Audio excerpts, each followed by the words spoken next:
Assalamualaikum warahmatullahi wabarakatuh.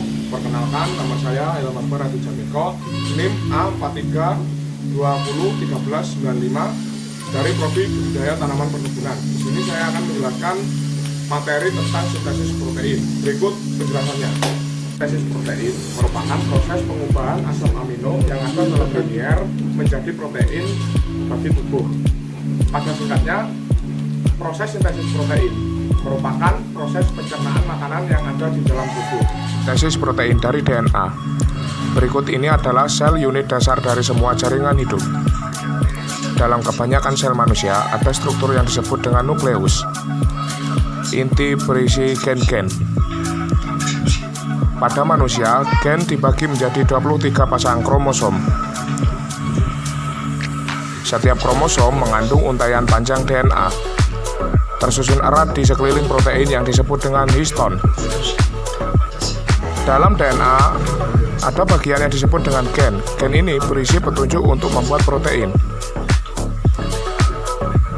Ketika gen diaktifkan, enzim yang disebut RNA polimerase menempel pada awal gen.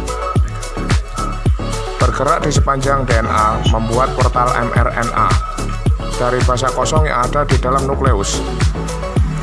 Kode DNA menentukan urutan basa kosong yang akan ditambahkan ke dalam mRNA.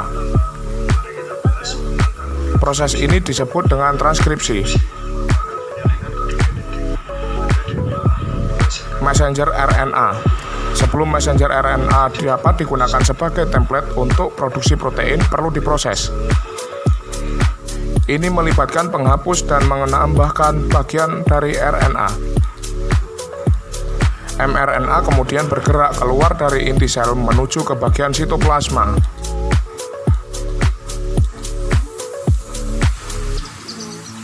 Pabrik protein dalam sitoplasma disebut dengan ribosom, mengikat mRNA. Ribosom membaca kode mRNA untuk menghasilkan rantai yang terdiri dari asam amino. Ada 20 jenis asam amino. Molekul RNA transfer membawa asam amino ke ribosom. Ketiga basa menyusun NRL dibaca sekaligus. Ketiga basa dibaca sesuai RN yang transfer memberikan asam amino yang sesuai. Hasilnya ditambahkan membentuk rantai dari asam amino. Setelah asam amino terakhir telah ditambahkan, rantai asam amino dari 4 ke dalam bentuk 3D untuk membentuk protein, terbentuklah protein. Sekian penjelasan dari saya, kurang lebihnya mohon maaf.